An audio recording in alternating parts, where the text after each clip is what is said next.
مولاي صل وسلم دائما أبدا على حبيبك خير الخلق كلهم. مولاي صل وسلم دائما أبدا على حبيبك خير الخلق كلهم. مولاي صل وسلم دائما أبدا. نحمده ونصلي ونسلم على حبيبه الكريم. اما بعد فاعوذ بالله من الشيطان الرجيم. بسم الله الرحمن الرحيم. قد جاءكم برهان من ربكم صدق الله مولانا العظيم. حضرات گرامی، پروردگار عالم نے جتنے بھی انبیاء کرام بھیجے سب کی حدود متعین کر کے بھیجی کہ انہیں کیا کرنا ہے، کس علاقے میں کرنا ہے اور کون سی تعلیم دینی ہے. یہ بات ذہن میں رکھ لیجیے کہ کوئی نبی بھی اپنی طرف سے کسی ایسی تعلیم لوگوں تک نہیں پہنچاتا جو پروردگار کا حکم نہ ہو. سب احکام کے تحت کام کر رہے ہوتے ہیں کہ اللہ کا حکم یہ ہے جو پہنچانا ہے. دیکھیے، ایک نبی جب دنیا میں آتے ہیں تو بہت سے لوگ باغی ہوتے ہیں، بہت سے لوگ سرپھرے ہوتے ہیں، تو کسی کی طرف بھی جایا جا سکتا ہے، کسی کو بھی تبلیغ کی جا سکتی ہے.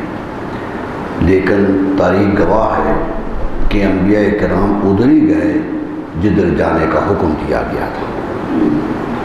حضرت موسیٰ علیہ السلام کو بھیجا ہی تھا، شروع ہی کیا تھا. فرمایا اذهب الی فرعون انہ طغی، فرعون کی طرف جائیے کیونکہ وہ باغی ہو گیا ہے. یعنی اس کی بغاوت کی سرکوبی کرنا آپ کا منصب تھا، اس کو روکنا آپ کا منصب تھا. یہی تعلیم حضرت عیسیٰ علیہ السلام آئے تو فرمایا رسولا الی بنی اسرائیل، ہم نے آپ کو رسول بنایا ہے بنی اسرائیل کے لیے. یعنی یہ نسل ہے جسے آپ نے نصیحت کرنی ہے. آپ دوسری نسلوں کے رسول بن کے نہیں آئے، صرف بنی اسرائیل کے رسول بن کے آئے اور انہی کو نصیحت آپ نے کرنی ہے. زندگی کا کسی کا معمول دیکھ لیجئے، انبیاء کرام کے کسی حالات کو جانچ لیجئے، بڑے واضح طور پر قرآن کا حکم اور اللہ تعالیٰ کا ارشاد نظر آتا ہے. فرمایا الی عاد اخاہم ہودا، حضرت ہود علیہ السلام کو عاد کی طرف بھیجا تھا. یعنی وہ عاد کے نبی تھے، عاد ہی کی طرف گئے. ان کی پوری زندگی گواہ ہے کہ وہ عادی کو سمجھاتے رہے اسی قوم کے، اور جب وہ نہ سمجھے تو عذاب آ گیا، عاد تباہ ہو گئے اور نبی کا مشن ختم ہو گیا. حضرت صالح علیہ السلام کو سمود کی طرف بھیجا تو فرمایا سمود کی طرف جائیے کیونکہ وہ باغی ہیں، وہ سر برآوردہ ہو گئے ہیں، ان کے سر بڑے اونچے ہو گئے ہیں، وہ کہتے ہیں ہم پہاڑوں سے بلند ہو گئے ہیں. جائیے ان کی طرف گئے، ان کو نصیحت کی، نہ مانے تو عذاب کا لیے ہاتھ اٹھا لیا. ہر نبی نے یہی کیا کہ جب دیکھا کہ یہ لوگ باز آ ہی نہیں رہے تو ہاتھ اٹھا لے. لیکن ایک بات ضرور ذہن میں رکھیے، غلط فہمی نہ ہو جائے اس پر. یاد رکھ لیجئے، نبی اس وقت ہاتھ اٹھاتا ہے بد دعا کے لیے جب وہ قوم سے بالکل مایوس ہو جاتا ہے، جب وہ قوم سے بالکل سمجھتا ہے کہ اس میں اصلاح کا کوئی پہلو نہیں. حضرت نوح علیہ السلام آئے تھے، سورہ نوح پوری قرآن کی گواہ ہے کہ تبلیغ کی تھی تو آخر کہا رب لا تذر علی الارض من الکافرین دیارا، اے اللہ کافروں کا کوئی گھر بھی اس زمین پہ باقی نہ رہنے دے. یعنی ایک گھر بھی نہ چھوڑ. دیار کا لفظ ہے، لا تذر، نہ چھوڑ. زمین پر کوئی کافروں کا گھر نہ چھوڑ، زمین کو کفر سے پاک کر دے۔ اور ساتھ ہی یہ کہہ دیا کہ اے اللہ تو کہے گا کہ تیری مخلوق ہے، میں اس کی تباہی کی دعا کر رہا ہوں۔ اللہ کی مخلوق کی تباہی کی فرمایا وَإِنَّكَ إِن تَذَرْهُمْ، اے اللہ اگر تو نے انہیں چھوڑ دیا، انہیں تباہ نہ کیا، يُضِلُّوا عِبَادَكَ وَلَا يَلِدُوا إِلَّا فَاجِرًا كَفَّارًا، یہ لوگوں کو گمراہ کرتے رہیں گے، ان کا کام ہی یہ ہے کہ یہ گمراہی پھیلاتے رہیں گے۔ اور ایک بات بڑی حتمی کہہ دی کہ ان کی کوئی نسل بھی پیدا نہیں ہوگی جو کافر نہیں ہوگی، یعنی آنے والی پوری کی پوری نسل ہی کافر ہوگی۔ فرمایا لا یلد، نہیں یہ کسی کو پیدا جنم دیں گے، الا فاجرا، مگر وہ فاجر ہوگا، کفار ہوگا۔ یہ بات کہہ کے واضح کر دیا نبی نے کہ میں کسی مومن کے لیے بد دعا نہیں کر رہا ہوں، کسی ایسی نسل کی تباہی کی دعا نہیں کر رہا ہوں جس سے ایمان موجود ہو، بلکہ میں اس نسل کی تباہی کی دعا کر رہا ہوں جو کافر و فاجر۔ یہ بات بڑی واضح دی۔ دیکھیے اس کی مثال میں نے پہلے بھی آپ کو کہا کہ نبی صلی اللہ علیہ وسلم کو بھی طائف میں کہا گیا تھا، طائف پر جب پتھر پڑے تھے بہت ظلم ہوا تھا۔ طائف امیر علاقہ ہے، آج بھی وہ امیر علاقہ ہے سعودی عرب کا، وہ آج بھی سونے کا گڑھ ہے، وہ سارے سونے کی جتنا کاروبار سعودی عرب کا سارا ہی طائف میں ہو رہا ہے۔ تو یہ بڑا امیر علاقہ تھا، بڑے لوگ تھے اس میں۔ نبی صلی اللہ علیہ وسلم گئے تھے مکہ سے، جب دیکھا کہ مکے والے نہیں مانتے ہیں تو تمام حجت کے لیے طائف گئے۔ تقریباً 70 میل کا فاصلہ ہے۔ نبی صلی اللہ علیہ وسلم اپنے غلام حضرت زید کو ساتھ لے کر پیدل ہی گئے تھے۔ حیرت کی بات ہے کہ سواری کا کوئی ذکر نہیں ہے۔ وہاں گئے تھے اور جا کر تبلیغ کی تھی، انہوں نے پتھر مارے تھے، بہت برا بھلا کہا تھا، مذاق اڑایا تھا۔ اتنے جملے تاریخ نے محفوظ کیے ہیں کہ حیرت ہوتی ہے کہ انسان کتنا بے باک ہو جاتا ہے، کتنا بے باک ہو کے جملے وہ کہہ رہے تھے۔ تاریخ کے سینے میں وہ جملے آج بھی موجود ہیں۔ تو حضور صلی اللہ علیہ وسلم واپس آ گئے، ایک باغ تھا اس کے نیچے ٹھہرنے لگے، خون ہو گیا تھا، پورا جسم خون آلود تھا، ٹھہرنے لگے تو انہوں نے آ کر بیٹھنے نہیں دیا۔ ظلم کرنے والوں نے بیٹھنے میں نہیں دیا کہ یہ سائے میں بیٹھ ہی نہ سکیں۔ اس وقت حضرت زید کا جی بھرایا، غلام تھے نبی صلی اللہ علیہ وسلم، اور غلامی بھی ایسی کہ باپ کو چھوڑا تھا، حقیقی باپ سے انکار کیا تھا۔ وہ لینے آیا تھا، کہنے لگے نہیں مجھے رسول اللہ کی محبت چاہیے۔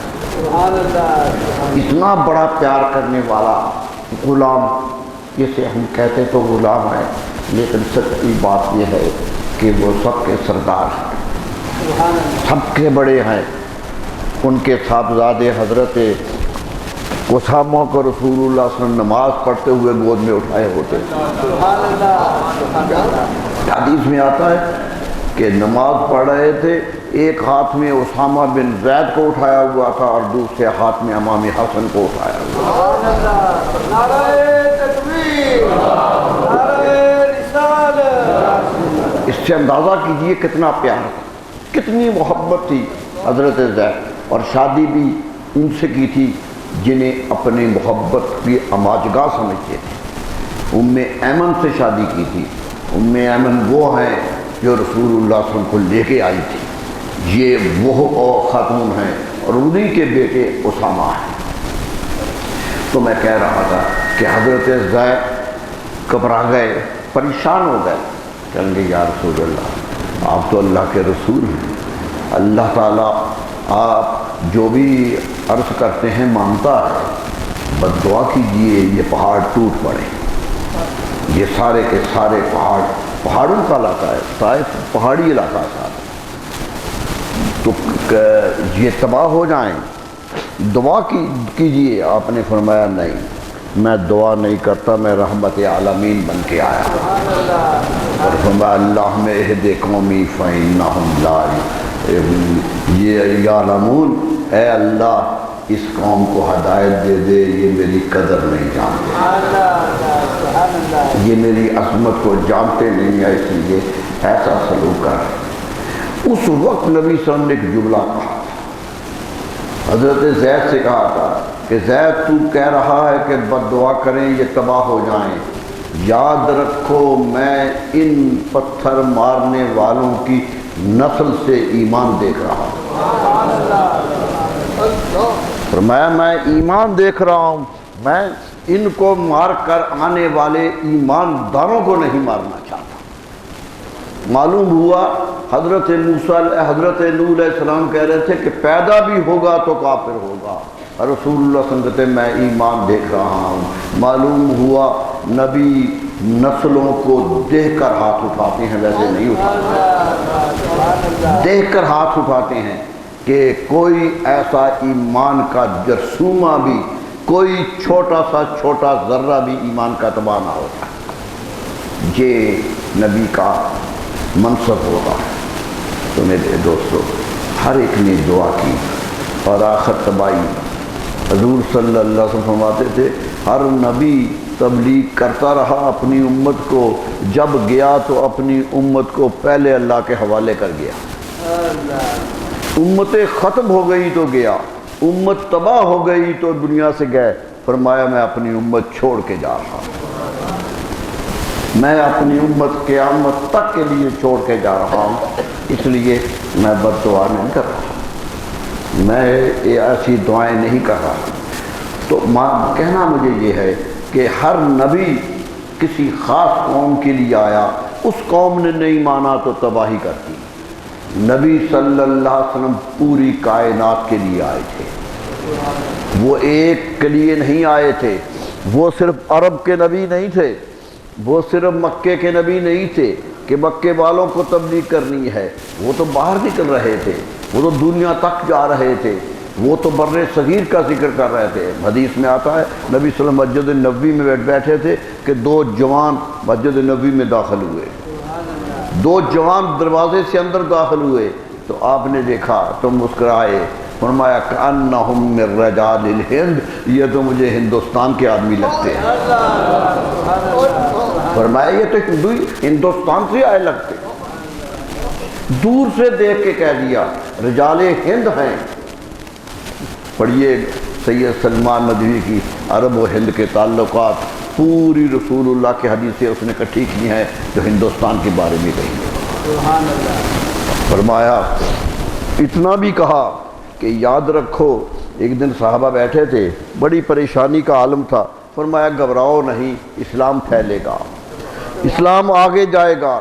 فرمایا مجھے ہندوستان کی طرف سے جھنڈے اٹھتے ہوئے نظر آتے ہیں جو میرے دین کی مدد کریں گے۔ یہ نبی صلی اللہ علیہ وسلم کے الفاظ ہیں، کیا آئے ہیں۔ علامہ اقبال نے اسی کا ذکر کیا تھا نا کہ میرے عرب کو آئی ٹھنڈی ہوا جہاں سے ٹھنڈی ہوا آئی تھی، نبی فرمایا یہاں سے ہوا آ رہی ہے، یہ ٹھنڈی ہوائیں آ رہی ہیں، یہ ملک پھیلے گا۔ اور دیکھا آپ نے دعائیں مانگتے گئے، حضرت فاروق اعظم کے زمانے میں ہندوستان میں لوگ آ گئے، دیر ہی نہیں لگی۔ حضرت فاروق اعظم کے زمانے میں یہ افغانستان سے مسلمان آگے گزر چکے تھے ہندوستان، بلکہ یہاں سے نکل کر سری لنکا جا چکے تھے۔ سری لنکا میں مسلمان ہندوستان سے پہلے آباد ہو گئے تھے، اور وہاں ہی مسلمان تاجر تھے، تجارت کرتے تھے، وہ فوت ہو گئے، بچے رہ گئے۔ سری لنکا کے راجہ جو ہندو تھا، اس نے کہا کہ مسلمانوں کی حکومت بڑی ہے، اس سے اچھے تعلقات بنانے کے لیے اس نے بچیاں جہاز پہ سوار کی، جوان بچیاں تھیں، کہا جاؤ اپنے ملک چلے جاؤ، بڑی عزت سے بھیج دیا کہ مسلمان بادشاہ خوش ہو جائے گا۔ بنو امیہ کی حکومت تھی، خوشی کا اظہار کیا، ایک سیاسی چال تھی اس کی، کب بھیجا، لیکن وہ جہاز لٹ گیا کراچی کے ساحل پر، کراچی کے ساحل پر جسے دیبل کہتے تھے، کچھ ڈاکو تھے جو سمندری ڈاکو، آج بھی سنتے ہیں سمندری ڈاکو جہاز اغوا کر لیتے، یہ ہمیشہ سے رہا، قزاق ہوتے تھے، انہوں نے لوٹ لیا جہاز، اس میں وہ مسلمان بچیاں بھی لٹ گئی، وہ بھی پکڑی گئی۔ بنو جربو کی ایک بچی تھی جو پکار اٹھی کہ مسلمان حکومت کو کیا ہو گیا ہے کہ ہم یہاں مجبور ہو گئی ہیں، پکاری، آواز وہاں تک پہنچی اور محمد بن قاسم آیا۔ سبحان اللہ۔ محمد بن قاسم بنو جربو کی بچی کی پکار پر آیا تو معلوم ہوا کہ اسلام تو پھیل چکا تھا دور دور۔ ابن بطوطہ لکھتا ہے کہ میں خچر پر چڑھ کر سمندر کے ساحل پر چلتے چلتے سری لنکا پہنچا، سری لنکا پہنچا تھا، راستے میں جھاڑیاں تھی، ڈر لگتا تھا، سانپ بڑے تھے، لیکن میں گزرتا چلا گیا۔ اور اس نے جا کر سفر نامہ اپنا لکھا جس میں سارے ہندوستان کی حتیٰ کہ 40-45 خوشبوات کا نام لیا ہندوستان میں جو پیدا ہو۔ حیرت ہے اس شخص کی معلومات کی، کتنی خوشبوات کا ذکر کر دیا، ملیشیا تک گیا، انڈونیشیا تک گیا۔ تو بہرحال بات اور ہے کہ ہر نبی اپنی قوم کو نصیحت کرتا رہا، جب قومیں بالکل باز نہ آئیں تو بد دعا کی، اللہ نے نئی قوم لے آئی۔ قرآن مجید بھی کہتا ہے کہ یا رسول اللہ یہ مانتے نہیں ہیں مکے والے، یہ آپ کے خلاف ہیں، یہ جبر کر رہے ہیں، ظلم کر رہے ہیں، انہیں کہو کہ پروردگار طاقت رکھتا ہے کہ تمہیں ختم کر دے اور نئی قوم لے آئے۔ یہ بات رسول اللہ صلی اللہ علیہ وسلم کو بھی کہی گئی تھی کہ آپ اگر یہ قوم ختم کروانا چاہتے ہیں تو ہم نئی قوم اور لے آئیں گے، لیکن حضور صلی اللہ علیہ وسلم فرمایا کہ میری امت یہی رہے گی، سبحان اللہ، یہی رہے گی۔ آپ نے ہاتھ نہیں اٹھائے، بد دعا نہیں کی۔ پوری تاریخ گواہ ہے کہ بڑے سے بڑے کافر کا ظلم برداشت کیا لیکن ہاتھ نہیں اٹھایا، کوئی بد دعا نہیں کی، ایک ذرا بھی بد دعا۔ یہی ہوتا اللہم اہد قومی، یا اللہ میری قوم کو ہدایت دے، یہی دعا تھی نبی صلی اللہ علیہ وسلم۔ تو میرے دوستو، نبی صلی اللہ علیہ وسلم پوری کائنات کے لیے آئے، اس لیے آپ کی زندگی ساری کی ساری محفوظ ہے کہ کائنات میں ہر قسم کا فرد ہے، اور اس فرد کی 63 سالہ نبی صلی اللہ علیہ وسلم کی زندگی پوری انسانیت کے لیے سب سے بڑا نمونہ ہے۔ کوئی چیز نہیں، بلکہ مجھے تو یقین ہے، میں تو یقین سے کہہ سکتا ہوں کہ صدیاں کتنی بھی گزر جائیں، جب بھی رہنمائی کے لیے انسان نظر اٹھائے گا تو رسول اللہ کی ذات میں اسے نمونہ ضرور نظر آئے گا۔ شرط یہ ہے کہ دیکھے، وہ ان کی طرف مڑے، جہاں بھی جو بھی وہ چاہے گا۔ اتنی بڑی زندگی ہے، اتنا کچھ ہے کہ زندگی کے ہر چیز وہاں ضم ہو گئی ہے، خوبیاں ہوں، زندگی کی بھڑائیاں ہوں، زندگی کی اچھائیاں ہوں، ساری اسی ذات میں مرکوز ہو گئی تھی۔ اللہ تعالیٰ نے انہیں دنیا میں بھیجا تو فرمایا اے لوگو، ہم نے برہان بھیج دیا ہے، ہم نے اپنی دلیل بنا کے نبی کو بھیجا ہے۔ دلیل ہے میری، مجھ پر ایمان لانا ہے تو اس نبی کو دیکھو، میں تمہیں نظر نہیں آتا، کوشش بھی کرو گے۔ صدیوں سے فلسفی ڈھونڈتے رہے، یونان کے فلسفی ڈھونڈتے چلے گئے، اتنے بڑے فلسفی کہ آج بھی ان کو پڑھ کے حیرت ہوتی ہے کہ اتنے پڑھے لکھے، اتنی ذہین، ارسطو، سقراط جیسے، جن کا نام آج بھی علم کی سند ہے، لیکن پریشان رہے کہ رب کون ہے۔ ارسطو نے کہہ دیا کہ میں نے پہچان لیا، کہا، لیکن افلاطون کو نہ مل سکا، وہ پریشان رہا، زندگی کا مختلف حصوں پہ کوشش کرتے رہے ہر آدمی۔ یہی تو کہا تھا مولانا نے کہ جو فلسفیوں سے حل نہ ہوا اور نکتہ وروں سے کھل نہ سکا، وہ راز ایک کملی والے نے سمجھا دیا چند اشارہ۔ سبحان اللہ۔ کوشش سب نے کی، ہر ایک نے کوشش کی، تلاش کرتے رہے۔ یاد رکھ لیجئے ایک چیز میں آپ کو قانون کی طرح بتاؤں کہ انسان اپنی عقل کی بنیاد پر سب کچھ حاصل کر سکتا ہے جو بھی انسان نے اس کی بساط میں رکھا۔ بہت بڑی عقل دی ہے انسان کو، بہت دور تک پہنچ رہا ہے۔ آج تو انسان کی عقل کمندیں ڈال رہی ہے، لیکن یاد رکھیے سب کچھ دے کے بھی پروردگار نے کچھ ایسی چیزیں رکھی ہیں جو عقل کی حدود میں نہیں آتی، اور وہ نبوت کی حدود میں ہے۔ سبحان اللہ۔ وہ نبوت کی حدود میں، اس لیے نبوت کا پر ایمان لازم ہے، اس لیے نبوت پر ایمان لازم ہے کہ کچھ ایسی ہیں جو انسان کے بس میں نہیں ہیں، اور وہ نبی ہی بتاتا ہے کہ تمہارے لیے کیا پیغام ہے اور کیسا پیغام ہے، اور میں کیسا پیغام لے کے آیا۔ ایک بات ذہن میں رکھیے، نبوت کی ضرورت اس لیے ہے، یہ ہم نہیں کہتے، سارے ہی کہتے ہیں کہ نبوت کی ضرورت ہے، کہ نبوت کے بغیر کائنات کا کوئی حصہ کامیاب نہیں ہے۔ پڑھے لکھے بھی ہو، نبی کو مانتے ہیں، بڑے بڑے ماننے والے، بڑے بڑے فلسفی پیدا ہوئے، لیکن کہتے یہی چلے گئے کہ ہم پہنچے نہیں ہیں، اور ہمارا ایمان یہ ہے، بڑا سادہ ایمان ہے کہ ہم اللہ تعالیٰ کو مانتے ہیں، اسی طریق سے مانتے ہیں جیسے رسول اکرم صلی اللہ علیہ وسلم نے کہا۔ لوگوں نے اللہ کو مانا، ہر قوم اللہ کو مان رہی ہے اور مختلف شکلوں میں مان رہی ہے، ہماری صورت وہ ہے جو نبی صلی اللہ علیہ وسلم نے دی تھی۔ میں نے آپ کو بتایا تھا نا، حضرت مجدد الثانی علیہ الرحمہ کے پاس ایک بہت بڑا پڑھا لکھا ہے،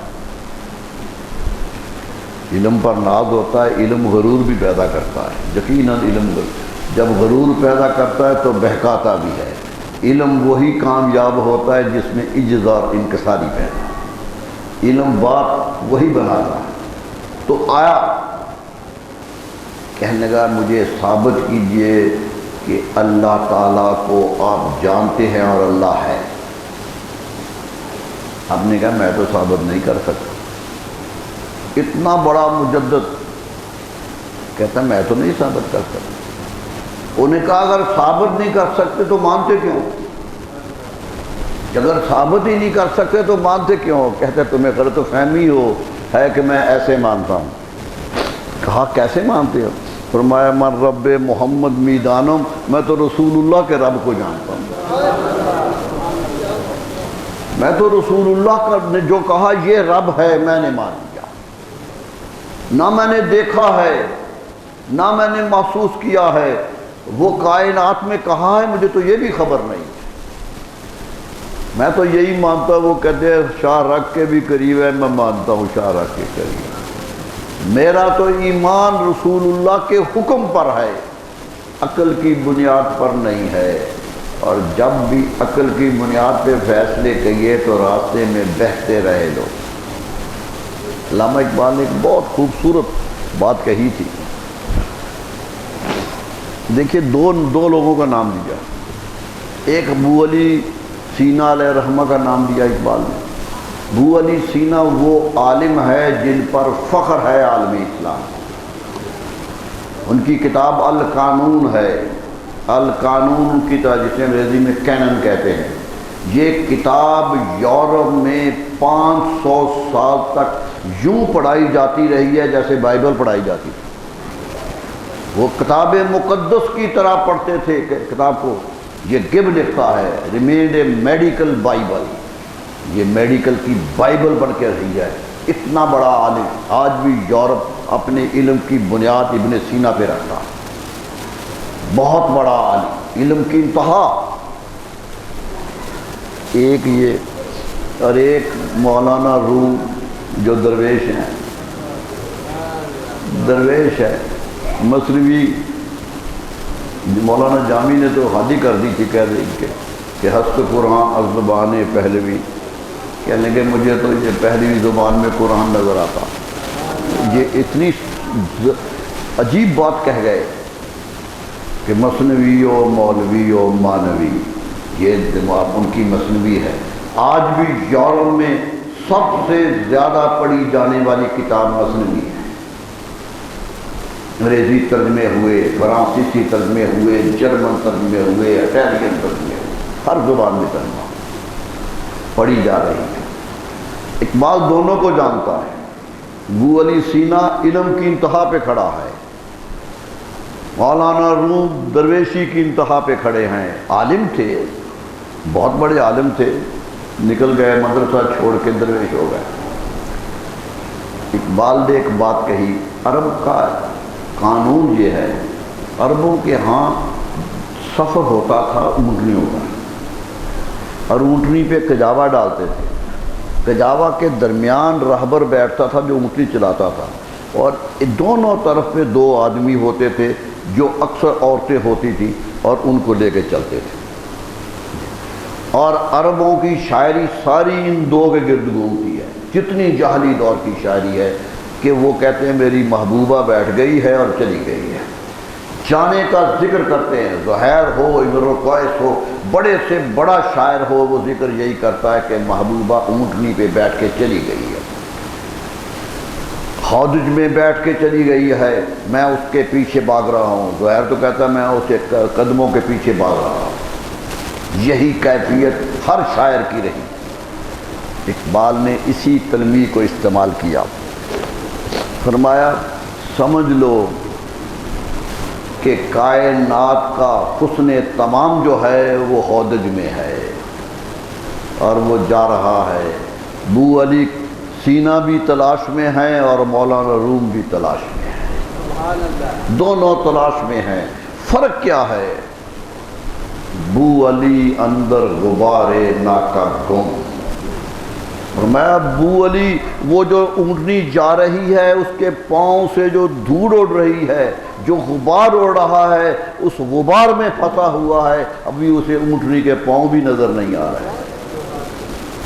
بال کا فلسفہ دیکھو، ابو علی اندر غبار ناکا گم، غبار ناکا میں گم ہے، ابھی تو ناکا نظر نہیں آتی، ناکا پہ سوار محبوبہ کیسے نظر آئی؟ ابھی تو اونٹنی نظر نہیں آ رہی۔ رومی کہاں ہے؟ ابو علی اندر غبار ناکا گم، دست رومی پردائے محمل گرفت، اور رومی کا ہاتھ پردے پہ پڑ گیا ہے، جس ہودج میں ہے وہاں پڑ گیا ہے۔ معلوم ہوا اقبال کے نزدیک جو نظر درویش کے ساتھ اڑتی ہے، جو نظر روح کے میلان کے ساتھ اڑتی ہے، وہ مرکز تک پہنچتی ہے، وہ آخر تک پہنچتی ہے۔ دست رومی پردائے محمل گرفت، پردائے محمل کو پکڑ لیا ہے، اس ہودج کو اس نے پکڑ لیا ہے۔ تو میری دوستو کہہ یہ رہا تھا، حقیقت تلاش ٹھپ ہو رہی، لیکن ایمان وہ ہے جو رسول اللہ صلی اللہ علیہ وسلم نے اللہ کا دے دیا کہ وحدہ لا شریک ہے، وہ ایسا ہے۔ دیکھیں ہندوؤں کے ہاں اللہ شادی بھی کرتا ہے، ان کا مہادیو شادی بھی کرتا ہے، اس کی بیوی کا نام پربتی ہے، ان کا ہے۔ اسی طرح زرتشت کے ہاں دو خدا کا تصور موجود ہے، یہ بھی موجود ہوا۔ کسی کے ہاں اللہ کے بیٹے کا تصور موجود ہے، عیسائیوں کے ہاں ابن اللہ کا تصور موجود ہے، یہودیوں کے ہاں زورائے، قرآن کہتا ہے عزیر ابن اللہ، وہ کہتے ہیں حضرت عزیر اللہ کے بیٹے ہیں، عیسائی کہتے ہیں عیسیٰ علیہ السلام اللہ کے بیٹے ہیں۔ فرمایا نبی کی بات مانو کہ لم یلد ولم یولد، نہ اس نے کسی کو جنم دیا ہے نہ وہ کسی سے جنا گیا، لم یکن لہ کفوا احد، کوئی اس کے برابر کا نہیں۔ یہ ہے تصور جو اسلام نے دیا ہے، یہ دیا ہے، اور اس کو ثابت کر کے دکھایا، اس کو عملاً ثابت کر کے دکھایا کہ لوگوں یاد رکھو قرب الہی کے لیے وہ کام کرنے ہوں گے جو نبی کر کے گئے ہیں۔ ہمارا ایمان ہے کوئی نیکی مقبول نہیں ہے جس پر رسول اللہ کی محبت کا چھاپ نہیں لگی ہوئی، کوئی نیکی، انسان کتنی نیکی کرے. حضرت مجدد الثانی تو کہتے ہیں کتنی ساری رات عبادت کرتے رہو، کہتے ہیں ساری رات سجدے میں گزار دو پھر بھی اللہ کے ہاں وہ اجر نہیں ملے گا جو رسول اللہ صلی اللہ علیہ وسلم کی سنت کے مطابق عمل کرنے سے ملے گا. یہ بھی کا بات، ایک صوفی ہے ایک ولی ہے، ولی تو اپنی باتیں کرتے ہیں لیکن وہ یہ کہہ رہے ہیں، ایک خط میں لکھتے ہیں، عجیب سا خط ہے، خط میں لکھتے ہیں کہ یہ جو کشف ہوتے ہیں صوفیات، یہ جو وظائف پڑھتے ہیں صوفیات، یہ جو جتلے کراتے ہیں، فرمایا یہ اپنی جگہ ٹھیک ہیں لیکن یاد رکھو جب قیامت کے روز اللہ کے سامنے حاضر ہوگے تو اللہ نہیں پوچھے گا کہ کتنے چلے کر کے آئے، اللہ نہیں پوچھے گا کتنے وظیفے کیے تھے، اللہ نہیں پوچھے گا کہ کتنے راتیں گزار کے آئے ہو، اللہ یہ پوچھے گا کہ میرے رسول کی سنت پہ عمل کر کے آئے ہو یا نہیں آئے. رسول اللہ کا حکم ہے، قیامت کے روز سوال شریعت کا ہونا ہے کہ شریعت کا کام کر کے آئے ہو یا نہیں آئے ہو. باقی جو بھی کر کے چلے گئے ہو وہ اپنی مرضی سے کر کے چلے گئے ہو، کامیابی رسول اللہ کے حکم کے ساتھ بندی ہوئی ہے. تو رسول اللہ کے حکم جب ہمارے سامنے ہے تو پھر آپ کی زندگی کو پڑھنا ہمارے لیے لازم ہے. 63 سال زندگی ہے، پوری قمری مہینے کے اعتبار سے پوری 63 سال. 12 ربیع الاول کو آئے اور 12 ربیع الاول کو ہی چلے گئے. پیدائش اور وفات ایک ہی دن رکھی. میں نے آپ سے کہا تھا کہ اس میں بھی حکمت مجھے تو ایسے نظر آتی ہے. ایک قدرت نے کہا کہ یہ اگر 12 کو آ گئے اور 14 کو چلے گئے تو کبھی یہ 12 منائیں گے کبھی 14 منائیں گے کہ یہ وفات ہے یہ مناؤ، یہ عرس مناؤ، یہ کرو، یہ پیدائش مناؤ. فرمایا ہم نے ایک ہی دن رکھ دیا ہے کہ منانا ہے تو رسول کا میلاد مناؤ، دوسری چیز مناؤ ہی نہیں. ایک ہی دن میں رکھ دیا ہے کہ زندگی کا حصہ ہی بنا دیا ہے. تو میرے دوستو رسول اللہ صلی اللہ علیہ وسلم کی زندگی کو دیکھنا ہے. کامیابی ان کی زندگی ہے، پیدا ہونے سے لے کر دم آخر تک جب وہ دنیا سے گئے ہیں ایک ایک لمحہ ہمارے لیے حجت ہے، ایک ایک لمحہ حجت ہے. اور قرآن کہتا ہے یہ میرا نبی جو آئے تھے یہ میری دلیل بن کے آئے تھے، میرے ثبوت بن کے آئے تھے کہ اللہ ہے، دیکھو میری طرف. اللہ کا وجود ماننا ہے تو میرے فرمودات کو دیکھو. ہاں زندگی کا، اور ہم حیرت زدہ ہیں پیدائش سے دیکھ کے 63 سال پڑھ لیجیے. میں نے آپ کو بتایا تھا کہ اٹیلین پروفیسر ہے، اٹلی کا پروفیسر ہے جس نے محنت کی، بڑی نایاب سی محنت کی. میں حیرت زدہ ہوں اس پر، اگرچہ وہ مسلمان نہیں ہے. محنت اس کی، اس نے پوری زندگی کو ڈیٹڈ کر دیا، تاریخ وائز کر دیا کہ 9 ربیع الاول کو آپ کیا کرتے تھے، 10 کو کیا کرتے تھے، 11 کو کیا کرتے تھے، ایک ایک دن زندگی کا گن لیا. معلوم ہوتا ہے سب کچھ موجود ہے، تلاش کرنے والا تلاش کرے تو ہر دن موجود ہے، پوری روشنی ہے زندگی کی. پیدائش سے شروع ہو جائے آخر تک دیکھیں دلیل ہے یا نہیں، کیا دلیل ہے یا نہیں. قرآن کہتا ہے برہان ہے، میرا معجزہ ہے، دیکھ لو کیسا معجزہ ہے. پیدائش مختلف، وفات مختلف، جوانی مختلف، دنیا میں رہنا سہنا مختلف، کھانا پینا مختلف، دنیا میں رہے سب کے سام رہتے ہیں سب کے درمیان سب سے الگ، سب کے درمیان رہے لیکن سب سے الگ رہے.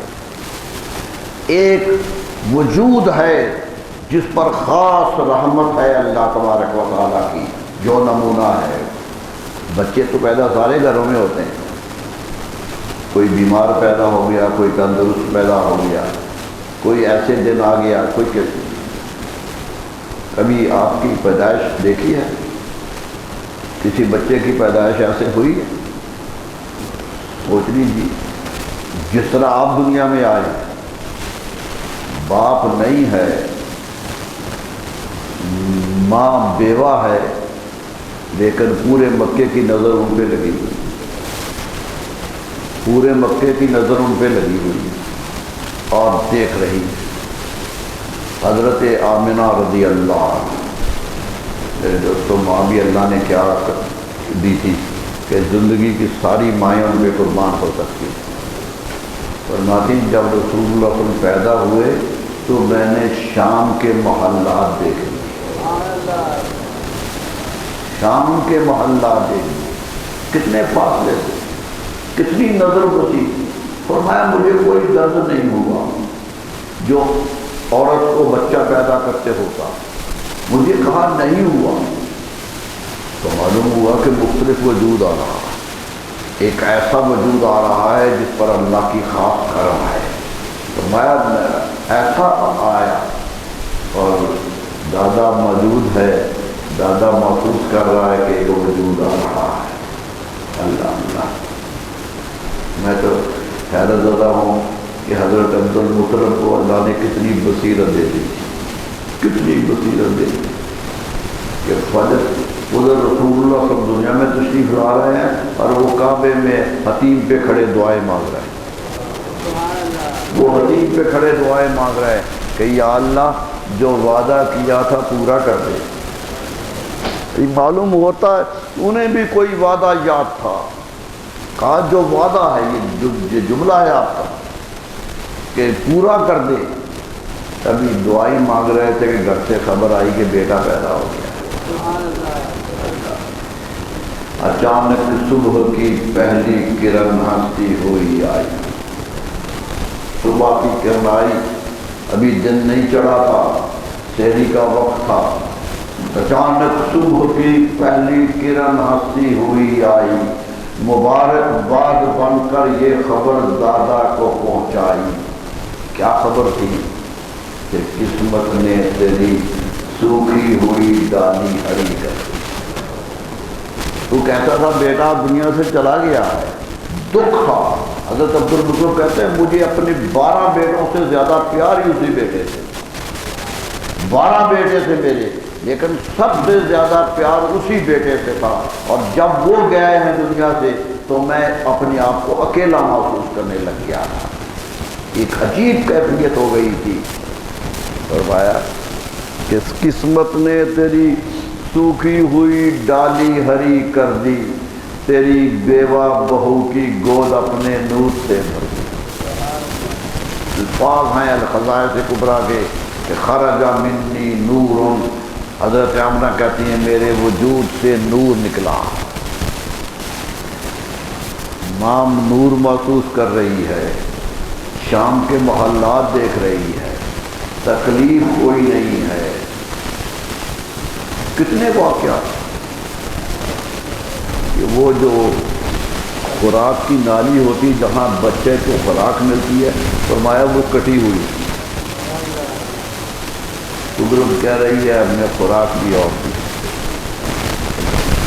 مفسرین لکھتے ہیں کہ ختنہ زدہ سے آپ معلوم ہوتا ہے قدرت نے ہر لحاظ سے مختلف پیدا کیا، ہر لحاظ سے مختلف پیدا کیا تھا۔ قریب تھی، لوگ دیکھ رہے تھے کہ آ رہے ہیں، معلوم ہوتا ہے موجودہ بن کے دنیا میں آئے تھے تو موجودہ، جب چلے ہیں تو موزے بکھرتے چلے گئے، موزے ہی موزے ہوتے چلے گئے۔ میں واقعہ تو نہیں بیان کرنا چاہتا، حضرت حلیمہ کے ہم موزے نہیں ہوئے، شک کمر نہیں ہوا، شک صدر نہیں ہوا، سینہ تو حضرت حلیمہ خود کہتی کہ میرا بیٹا دوڑتا ہوا گھر آیا، کہا اماں جان جو مکی ہمارا بھائی آیا ہوا ہے اسے 2 آدمی پکڑ کے لے گئے، پکڑ کے لے گئے۔ کہتے میں بھاگی ہوئی گئی کہ کہا کیا ہو گیا ہے، کہیں کوئی لینا گیا ہو۔ دیکھا تو پہاڑ سے اتر رہے ہیں، چھوٹا سا بچہ ہے اتر رہا اور مجھ کو مسکرا رہے ہیں۔ میں نے کہا بیٹا کیا ہوا تھا؟ فرمایا دو آئے تھے، لے گئے، سینہ چاک کیا، کچھ ڈالا کچھ نکالا اور مجھے واپس کر دیا۔ سبحان اللہ۔ شک غور ہے، شک صدر ہے۔ لم نشرح لک صدرک، قرآن کہتا ہے اے نبی آپ کا سینہ ہم نے کھولا نہیں۔ قرآن کیا ہے؟ ہم نے سینہ کھول کے آپ کو طاقت دی تھی، آگے بڑھایا تھا، معلوم ہوا۔ حیرت کی بات ہے، اس کی تفصیلات تو بڑی ہیں، میں تفصیل میں نہیں جانا چاہتا۔ حضور کو فرماتے ہیں جب انہوں نے میرا دل نکالا تھا فرشتوں نے، وہ دو آدمی نکال کے تھے تو میں دیکھ رہا تھا، فرمایا میں دیکھ رہا تھا۔ معلوم ہوتا ہے کہ زندگی کا حسن کچھ اور جگہ پہ آ رہا ہے، زندگی کا نشان ہی کچھ اور ہے۔ ساری دنیا گواہ ہے کہ آپ کیسے آئے، کس طرح آئے، حلیمہ کے ہاں کیا برکتیں ہوئیں، کتنی زندگی ہوئی۔ ایک یتیم بچہ وہ لے کے آئی تھی، لیکن اپنی زندگی کو مالا مال کر دیا، حیرت ادا کر دیا، واپس کی ہے، آگے بھی چلتی رہی، مکے کی گلیوں میں بھی پھرتے رہے۔ حضور صلی اللہ علیہ وسلم فرماتے ہیں کہ میں مکے کی گلی میں کھیل رہا تھا تو کھیلتے کھیلتے میری چادر کھل گئی تو میں بے ہوش ہو کے گر پڑا۔ بتا دیا لوگوں یاد رکھنا یہ شرم و حیا والا نبی آیا ہے، یہ شرم و حیا والا نبی آیا ہے۔ فرمایا میں نے آنکھ اٹھا کے کبھی دیکھا نہیں ہے کسی کی طرف، آنکھ اٹھا کے نہیں دیکھا ہے، ایسی زندگی گزاری۔ میرے دوستو کرم ہی کرم ہوتا گیا۔ حضور یہ تو نبی صلی اللہ علیہ وسلم کی بات ہے، حضور کے والد کی یہی حالت تھی، وہ بھی نظریں جھکا کے چلتے۔ تاریخ کہتی کہ مکے میں خوبصورت جوان تھے، بہت خوبصورت تھے، مفسرین نے ان کی خوبصورتی کی حد کر دی ہے۔ دیکھتے کہتے گزر رہے تھے تو ایک عورت جو جوان تھی، جس کی خواہش تھی کہ یہ مجھ سے شادی کر لیں، وہ راستے میں کھڑی تھی کہ میں ان کا دامن میں پکڑ لوں۔ حرم کا ماحول ہے، یاد رکھ لیجیے، عورت آزادی تھی، رکھتی تھی اپنی شادی میں، آزاد تھی عورت، ہاتھ پکڑنے کے لیے کھڑی ہے، لیکن اسے خبر نہیں تھی یہ آنے والا کون ہے، یہ کس قسمت سے آ رہا ہے۔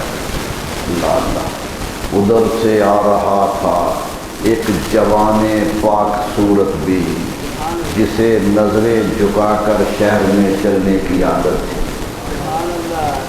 نظریں جھکا کے چلنے والے، ہاتھ پکڑنے کی کوشش کی، جھٹک دیا۔ یہ شریفوں کا کام نہیں ہوتا جو کہہ رہی ہو، شریف یوں نہیں کیا کرتے۔ گھر آئے تو باپ نے کہا بیٹا آج پریشان لگ رہے، کہنے لگے ابا جان طبیعت ٹھیک نہیں ہے۔ دیکھیے باپ بھی سمجھتا تھا، کہا بیٹا شکار کے لیے چلے جاؤ کوئی جانور کا شکار کرو، دل بہل جائے گا۔ کہتے میں کمان لے کے نکل گیا، باہر ہی نکلا تھا کہ دو یہودی میرے پیچھے پڑ گئے۔ تاریخ کہتی ہے، طاہر حسین لکھتا ہے کہ دو یہودی جوان تھے جو ڈھونڈ رہے تھے کیونکہ ان کی کتاب کہہ رہی تھی کہ نبی کا ظہور ہو چکا ہے اور یہ جو زندگی کا حصہ بننے والا ہے، وہ تلاش میں تھے کہ کون ہے جس سے نبی کا ظہور ہوگا۔ انہوں نے دیکھ لیا کہ یہی صورت ہے جو خوبصورت ہے، حملہ کیا۔ اور یہ روایت حضرت وہب نے روایت کی ہے۔ حضرت وہب حضور صلی اللہ علیہ وسلم کے نانا، حضرت عامر کے والد محترم کہتے ہیں میں سفر سے آ رہا تھا، پہاڑ سے گزر رہا تھا کہ نیچے دیکھا کہ ایک جوان پر دو یہودی پڑ گئے ہیں اور اس پر حملہ کر رہے ہیں۔ میں ڈر گیا، میں نے کہا اس جوان کو غلطی سے کوئی نقصان نہ پہنچ جائے۔ میں آگے بڑھنے لگا لیکن مجھے روک دیا گیا کہ نہیں آگے نہیں جانا، یہ جوان خود کافی ہے، مدد کہا خود روس نہیں کہتے، میں رکا رہا، تماشا میں دیکھتا رہا، دو جوان حملے پہ حملہ کر رہے تھے اور جوان روک رہا تھا، آخر وہ جوان ہی غالب آیا۔ کہتے میں آگے بڑھا، میں نے جوان کے کندھے پہ ہاتھ رکھا، بیٹا کون ہو؟ کہا میں عبد المطلب کا بیٹا۔ کہتے میں سیدھا حضرت عبد المطلب کے گھر گیا، میں نے کہا کیونکہ رشتہ داری تھی پہلے، کہا اے عبد المطلب یہ بیٹا اگر چاہو تو میری بیٹی ہے، اس سے کے ساتھ نکاح کر۔ کہتے میں تو دیکھ کر آیا تھا اس کا کمال، اور جن حضرت آمنہ رضی اللہ عنہ حضور کے نکاح میں آ گئے۔ قدرت کہہ رہی کہ ہر چیز ہم نے مختلف کی ہے، ہر چیز مختلف کی ہے، یہ ہے زندگی کا حصہ۔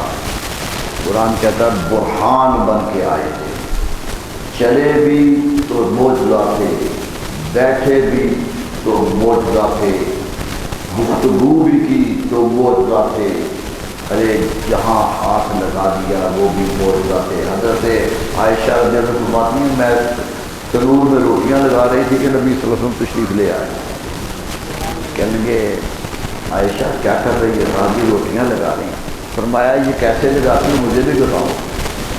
کہتے میں نے کہا جی یہ عورتوں کا کام ہوتا ہے لگانے کا۔ فرمایا نہیں مجھے بھی دو، میں لگاؤں۔ کہتے ایک آٹا پکڑ لیا اور لگا دیا، لگا کے چلے گئے، میں دیکھتی رہی، روٹیاں پکتی تھی، میں اتارتی تھی، وہ پکی نہیں۔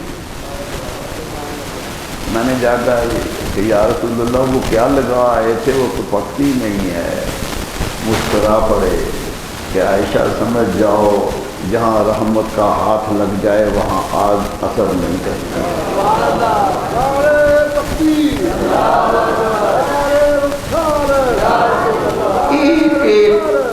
ایک جسم زندگی کا حصہ ہے، کوئی ایسا حصہ نہیں ہے جہاں معجزہ نہیں ہے، پورا۔ اس لیے محسرین کہتے ہیں کہ ہر نبی کو معجزے ملے، رسول اللہ کو سراپا معجزہ بنا دے۔ قول معجزہ ہے، لفظ معجزہ ہے۔ آپ عربی اگر جانتے ہوں تو خود دیکھیں گے، پورا صفحہ عربی زبان کا لکھا ہوا ہو، اس میں ایک جملہ رسول اللہ کا آ جائے تو عربی کا طالب علم پہچان لیتا کہ یہ رسول اللہ کا ہے، خواہ نہ ہی لکھا ہو کہ رسول اللہ کا ہے۔ جملہ بولتا ہے کہ میں رسول اللہ کا ہوں،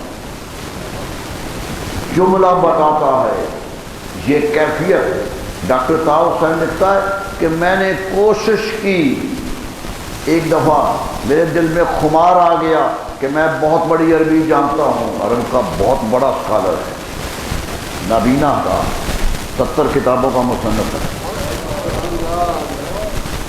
نابینا ہے، دنیا میں شہرت یافتہ آدمی ہے۔ یورپ سے جو کتاب یہ چھپی کہ دنیا کے 100 آدمی بڑے کون ہیں، جن میں پہلا رسول اللہ صلی اللہ علیہ وسلم کا نام لیا، تیسرا ڈاکٹر طاؤ حسین کا نام۔ وزیر تعلیم رہا مصر کا، نابینا ہونے کے باوجود، بہت بڑا لکھنے والا آدمی۔ کہتا ایک دفعہ میں نے کوشش کی کہ میں نے جو جملہ لکھنا اس میں رسول اللہ کا جملہ نہیں لانا، اپنی طرف سے لکھنا ہے۔ کہتا سارا دن، ایک دن میں کتاب لکھ دیتا تھا، میں کاتب بٹھا کے بولتا جاتا تھا، وہ لکھتے جاتے تھے، ایک کو ادھر بٹھاتا تھا، ایک کو ادھر لکھاتا تھا، کہ ادھر ایک وقت میں 2 کتابیں لکھوا دیتا تھا، اتنا کامال میں تھا۔ کہتا ہے جملہ نہیں بن سکا، عربی زبان بول رہی تھی کہ طاؤ حسین یہ عربی فیض ہے میرے رسول کا، تم آگے نہیں چل سکو گے۔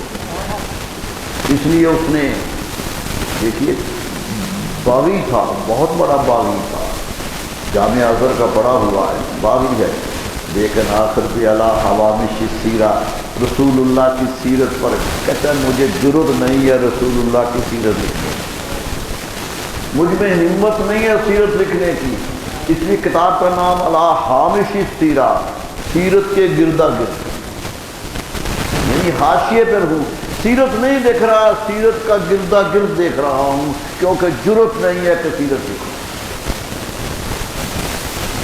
میرے دوستوں 2 جلدوں میں لکھی، آج بھی وہ کتاب ہر عربی کے طالب علم کے لیے ایک نسخہ کیمیا ہے، ایک خوبصورت کتاب ہے۔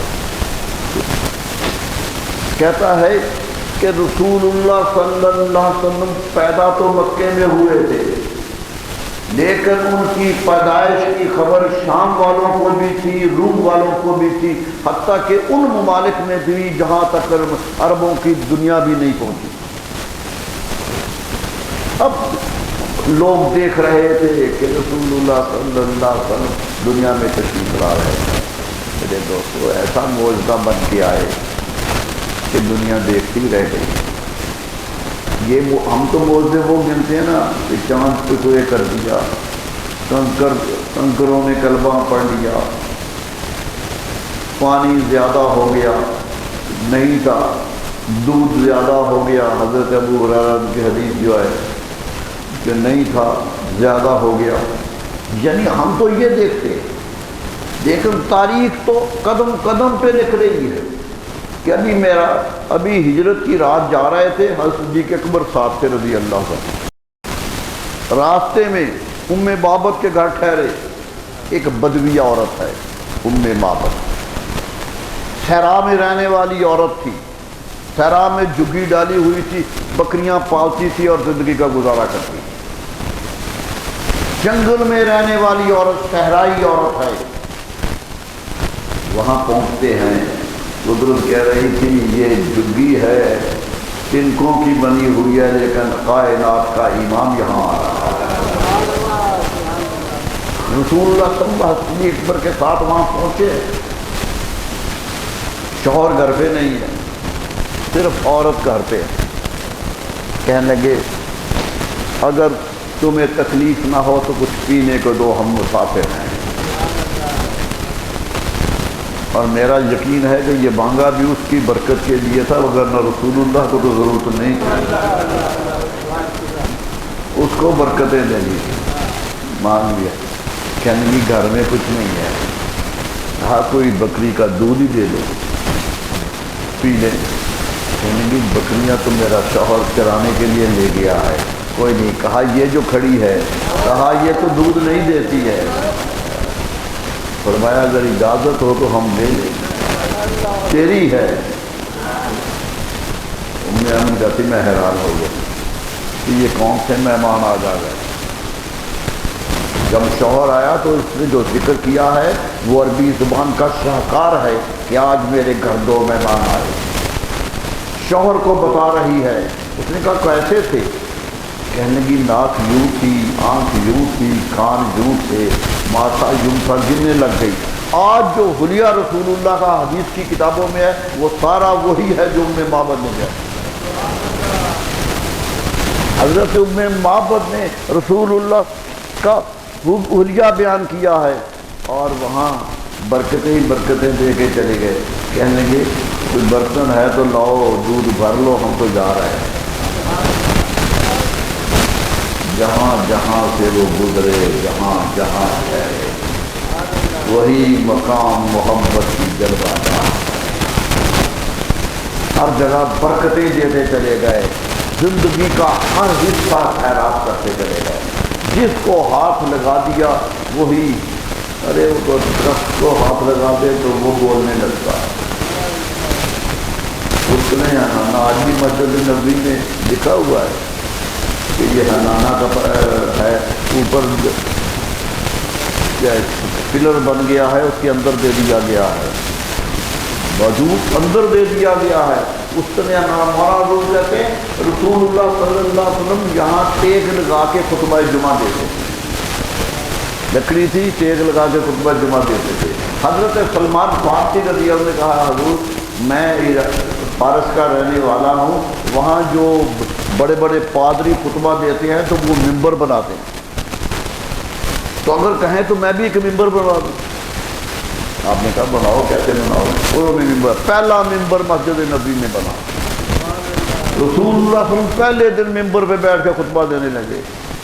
ابھی خطبہ شروع کیا ہے تو آواز آئی کہ جیسے کوئی بچہ رو رہا ہے، لوگ دیکھنے لگے کون رو رہا ہے، آواز نہیں آتی، رسول اللہ صلی اللہ علیہ وسلم پہچان گئے، اتر کے آ کے درخت پہ ہاتھ رکھ دیا، خشک لکڑی پہ ہاتھ رکھ دیا، اس تنے حنا ناز ہجر رسول، مولانا روم کہتے ہیں اس تنے حنا ناز ہجر رسول، نالمی زد چوز ارباب عقول، ایک جاندار بچے کی طرح رونے لگ گیا، حضور نے آ کے ہاتھ رکھا، فرمایا گھبراؤ نہیں، تیرا میرا ساتھ چھوٹا نہیں۔ یہ تھی محبت، قدم قدم پہ دکھاتے چلے رہے، شرط صرف یہ تھی کہ دیکھنے والی آنکھ چاہیے، آنکھ دیکھنے والی چاہیے، جس نے دیکھ لیا، جس نے پہچان لیا وہی کامیاب ہے۔ میرے دوستو، آج بھی وہ آنکھ درکار ہے، آج بھی وہی آنکھ درکار ہے۔ آج بھی دیکھیے، حضرت گنبد خضرا میں ہے، لیکن کہاں نہیں ہے، یہ کیسے کہہ سکتے ہیں، یہ کیسے کہہ سکتے کہاں نہیں ہے؟ وہ تو ہر امتی کے پاس ہیں، شرط یہ ہے کہ امتی دیکھنے کی صلاحیت پیدا کر، دیکھنے کی صلاحیت پیدا کر لے۔ صوفیہ کرام تو لکھتے چلے گئے کہ ہم دیکھ رہے ہیں، ان کو ایک ایک قدم دیکھ رہے ہیں، چلتے پھرتے دیتے ہیں۔ حتیٰ کہ علامہ اقبال کو ایک نے خط لکھا، ایک خط آیا، اس کے مکتوبات میں خط چھپا ہے، اس میں کس نے کہا کہ رسول اللہ صلی اللہ علیہ وسلم کے بارے میں آپ کا ایمان کیا ہے، کہ وہ زندہ ہیں یا نہیں ہے، حیات رسول کے بارے میں ایمان کیا ہے۔ یہ خط لکھا اقبال کو ایک نے، علامہ اقبال نے جواب دیا، جو اس کے خطوط میں شامل ہے، جواب دیا کہ ارے یہ سوچو بھی نہیں،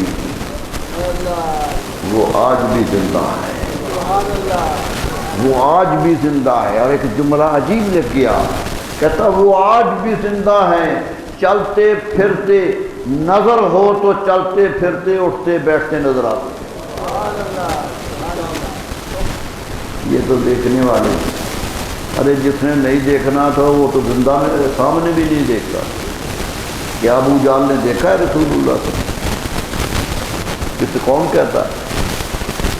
وہ میں نے شعر جو پڑھا تھا عارف گڑھی شریف کا، کہ انداز حسینوں کو سکھائے نہیں جاتے، جو امی لقب ہوں وہ پڑھائے نہیں جاتے، ہر ایک کا حصہ نہیں دیدار کسی کا، بو جہل کو محبوب دکھائے نہیں جاتے۔ دیکھنے والے تو کہاں دیکھتے ہیں؟ حضرت سلمان فارسی تو ایران میں دیکھ کے آ گئے، ایران میں دیکھ کے آ گئے، لیکن نہ دیکھنے والا مکے میں نہیں دیکھ سکا۔ میرے دوستو، تو دعا یہ مانگو کہ اللہ یہ نظر دے دے کہ آج بھی ان کی موجودگی کا احساس ہو جائے، آج بھی، اور اتنی قسمت ہو جائے کہ وہ خواب میں آئیں، یا بہت ہی قسمت ہو تو سامنے آ جائے، آ جاتے ہیں، لوگ دیکھتے ہیں۔ اللہ تعالیٰ نے جن کو نظر دی ہے، دیکھنے والی نظر چاہیے، وہ آج بھی نظر آتی ہے۔ اللہ تعالیٰ سے دعا ہے کہ اللہ تعالیٰ ہمیں رسول اکرم صلی اللہ علیہ وسلم کی زندگی کے لمحے لمحے کو پہچاننے کی توفیق، ہر لمحہ پہچانیے کہ رسول اللہ کی اطاعت کیا ہے۔ یاد رکھیے، آخری جملہ کہنے لگا ہوں، یاد رکھ لیجیے، جتنی خوبیاں دنیا میں ممکن ہیں سب اس وجود میں ہیں، اور جتنی خرابیاں تصور کی سمجھا سکتی ہیں وہ اس وجود کے قریب بھی نہیں آئی ہیں۔ وہ ہمیشہ اجلائے قدس میں ہے، وہ قدس کے دائرے میں ہے، وہ تقدیس کے دائرے میں موجود ہے، ہر وقت وہاں پر پاکیزگی ہے۔ وہ تو خود پاک ہی نہیں ہے، ہاتھ لگا دیں تو پاک کر دیتے ہیں، گزر گئے جائیں تو پاک کر دیتے ہیں۔ جو اعلت الارض مسجدا و طہورا، ہمارا زمین ہی میرے لیے مسجد بنا دی ہے۔ اللہ تعالیٰ سے دعا ہے کہ اللہ ہمیں ان کی محبت عطا فرمائے۔ میرے دوستو، یہ تمہید باندھ رہا ہوں، آ رہے ہیں دن آ رہے ہیں میرے دوستو، رسول اللہ کی سیرت پاک کے مطابق اللہ کی عبادت کرنے کے دن آ رہے ہیں۔ اپنے آپ کو تیار کیجیے، اللہ تعالیٰ توفیق عطا۔ مولاي صل وسلم دائما أبدا على حبيبك خير الخلق كلهم. مولاي صل وسلم دائما أبدا على حبيبك خير الخلق كلهم. مولاي صل وسلم دائما أبدا